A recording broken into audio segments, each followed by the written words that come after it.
Good afternoon, everyone. Continuing with the Nakshatra series. Today, what we are going to do is Bharani Nakshatra, which is the second Nakshatra. So it falls after Shwini, though it still comes in Aries. The entire Bharani Nakshatra would fall in Aries. So all the four padas will be present in Aries. Now, talking about Bharani Nakshatra, it's the second Nakshatra. The deity for this nakshatra is Yama or else goddess Kali. The entire nakshatra falls in Aries, the zodiac sign Aries. So all the four padas of Bharani nakshatra, it falls in Aries. The ruler is Mars. So primarily, because Aries is ruled by Mars, so primarily the planet which would be governing the Aries, zodiac is Mars. However, for Bharani, the specific planet allotted to Bharani would be Venus. So any of the planets would do well over here, but you need to consider the fact that the positioning of Mars and Venus need to be placed well. So Mars and Venus should be in dignity without any afflictions to it, without being conjunct. So it needs to have a position in dignity. It needs to be powerful on the chart so that you get results of Bharani in a positive way. Because with Bharani is not like the other nakshatras, like most of the nakshatras. Bharani has an energy which symbolizes, you could say, anything which is extreme. Extreme is the word for Bharani nakshatra, because these people love to explore things to the fullest. As I said, all planets do good over here. Mars and Venus play a very important role in this nakshatra. Why? Because Bharani is associated with creation.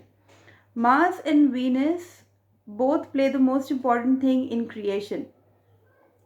Now, it is said that the woman is Venus and the man is Mars in creation. But if you think about it a little, the sperm which is from the man is actually Venus, and the womb in which the baby is, secured and safe, that's the home, which is the karak for, Mars is a karak for, the home.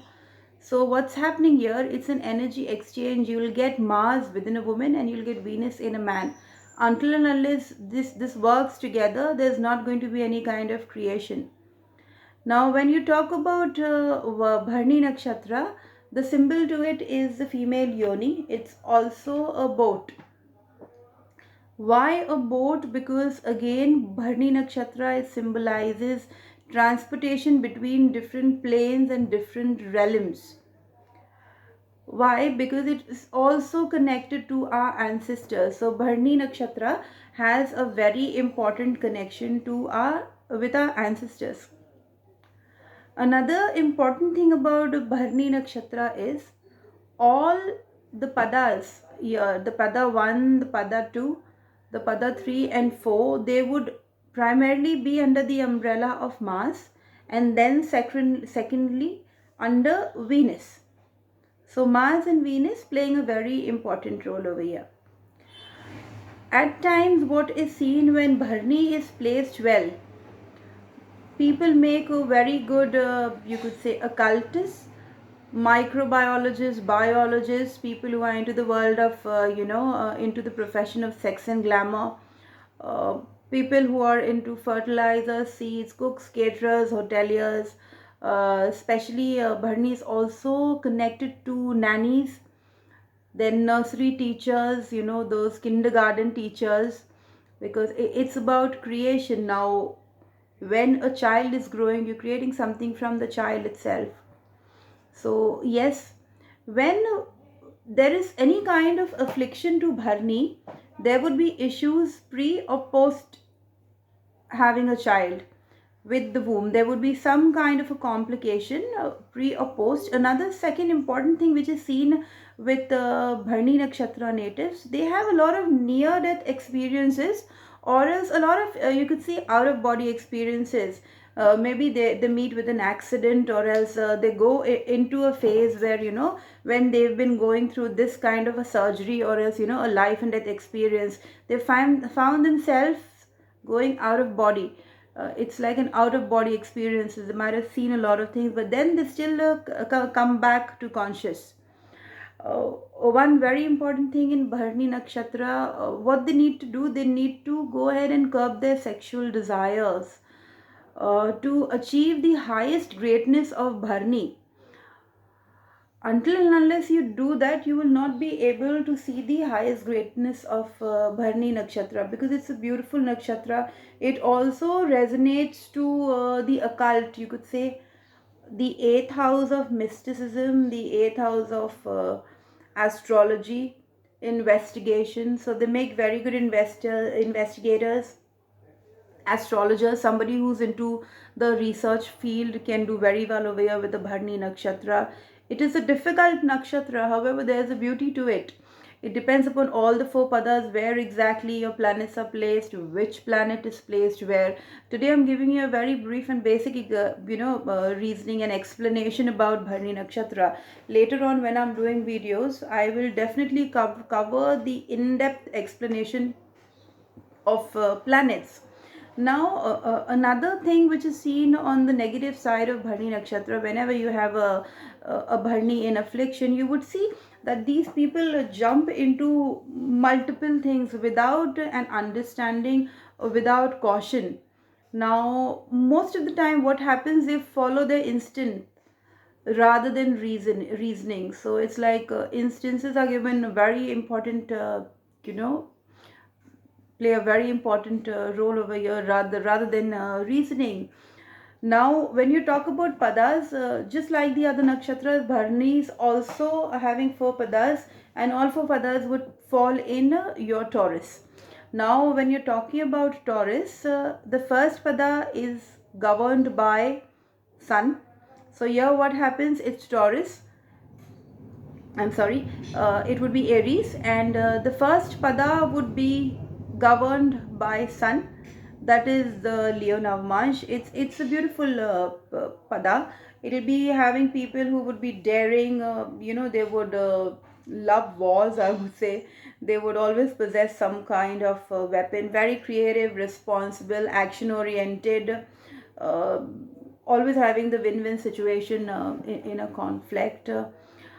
Now, the second pada of Bharani Nakshatra would be governed by Mercury, so it would be the Virgo Navmansh. When you're talking about Navmansh, how exactly these padas have Navmansh?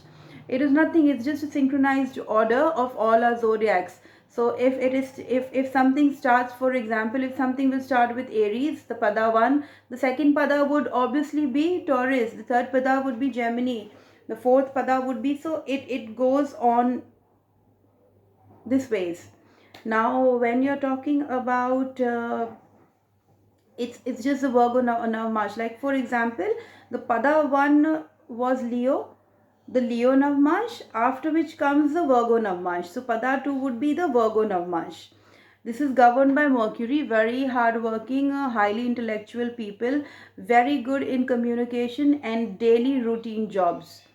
They would stick to really routine jobs. They would be very, very focused in whatever they do. And apart from that, they would also, like to do very different things, very communicative, and very good in comprehension as well. They are perfectionists in whatever they do, and they have that win over women situation in the life, wherein they can very easily win over women. They understand women. Now, good at trade, good at trading. And if there are issues with Mercury here, why? Because Mercury is the lord of pada 2. So whenever there will be issues with Mercury, there will be issues such as procrastination, issues with the nervous system, failing to see the bigger picture, not good in comprehension, not good in communicating with others, not good in trading. So whatever was positive. The same way in pada 1, if Sun is not placed well on the chart, you would not get good results of Bharani in pada 1. It's very simple. Whenever we talk about any term in astrology, whether any term in astrology, it would be the dignity of the planet is what would give results. Talking about Pada 3, it is Venus. After the, you could say, Virgo Navmansh would come the Libra Navmansh, the ruler would be Venus. Now, Libra Navmansh, very auspicious. Why? Because here Venus and Mars are playing a very important role. So, first of all, you had Mars, which is governing Aries, then Bharani, which was governed by Venus, the planet Venus, and now this specific pada has Venus's lordship because it falls in the Libra Navmansh. So very auspicious pada in Bharani Nakshatra. So it's about celebrations. It's about being fearless. It's about respecting, your learned scripts. You're respecting anything literature, seeking for relationship, always a kind of balance. It's a very kind of balance energy between Mars and Venus. So a good marital life, very artistic people. Then when you're talking about partnerships, again it does very well in partnerships. Why? Because Libra is Navmansh, sorry, Libra is your seventh house, which is about marriages. And when you're talking about marriages, this would be love marriages mostly in Bharani Nakshatra, in the third pada. And any kind of designing, creativity, nurturing would come in play in this specific nakshatra. Talking about pada 4 is governed by Mars. So here you can see that Martian energy. A lot of, you could say, energy flow. Now, constructive or destructive purely depends upon Mars, how well it is, aligned on your chart. For example, this pada falls in the Scorpion Navmansh. Yes, there is a lot of creativity, but there could be creativity towards the darker side. Normally, they say people born Bharani Nakshatra Pada 4 would be, they would have all the negative traits. They'll be poor, they'll be cruel, angry, intolerant, stubborn, and, very easy to deceive other people. Because what happens over here, in this specific Pada, in this specific Nakshatra, Moon actually, gets debilitated the most. And specifically at this pada, when you're talking about Bharni, Bharni has the Scorpion energy. So it's not that in this pada or in Bharni Nakshatra Moon gets activated, but the fourth pada is the Scorpion Navmansh. Now, the Scorpion sign is a sign where your moon gets debilitated. When your moon is debilitated, your mind is not going to go ahead and give you that positive, that positive thinking pattern. Your thinking pattern would get somewhere malefic. However, the it does have a dark side to it. But yes, I've seen people doing very good as detectives. They are naturally very good at investigating things. So they do have dark obsessions, occult, very good in astrology.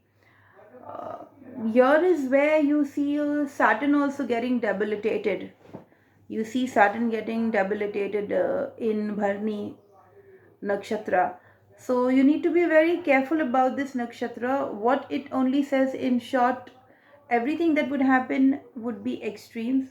So it could be you, it's rags to riches, riches to rags, or else it could be you could see a very extreme side of something, and then you would see a completely opposite side to that.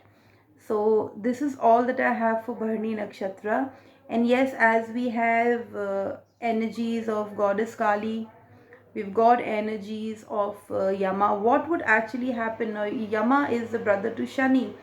Now both Yama and Shani, they have the leg injured, because of which they walk very slow.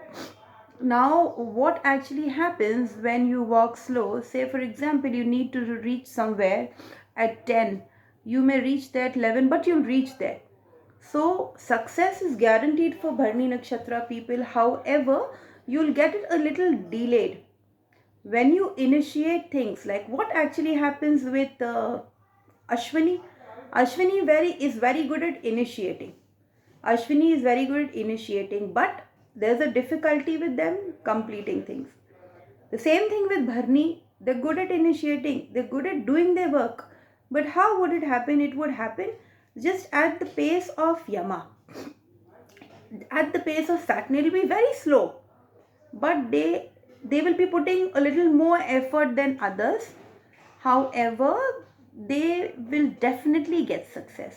The others may not get success. But Bharani Nakshatra always promises success. So it's never that this specific nakshatra is good or this nakshatra is bad. It's always a balance. There'll be something good and something bad to every nakshatra.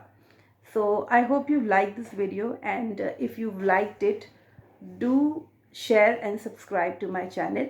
Thank you so much. Tomorrow I'll be coming back with the third nakshatra, that is Kritika Nakshatra, and the beauty about Kritika Nakshatra. Thank you for watching.